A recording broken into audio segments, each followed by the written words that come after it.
Chairman doctor Abdul Qadeer اسپتال الحاج کیسر امین but کی زیر صدارت بورڈ آف ٹرسٹی کا اجلاس ہوا۔ اجلاس میں اسپتال کی کارکردگی کا جائزہ لیا گیا ہے۔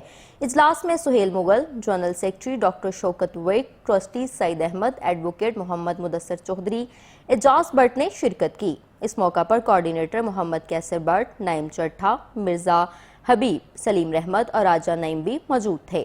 General secretary doctor Shaukat week نے اجلاس پر بریفنگ دی۔ تمام ٹرسٹی اور چیئرمین نے اطمینان کا اظہار بھی کیا ہے اور شوکت ویک کی خدمات کو بھی سراہا ہے۔ تمام ٹرسٹی نے چیئرمین کیسر امین بٹ پر اطمینان کا اظہار کیا اور ڈاکٹر عبدالقدیر صاحب کی چہلم میں بھرپور شرکت بھی کی جائے گی۔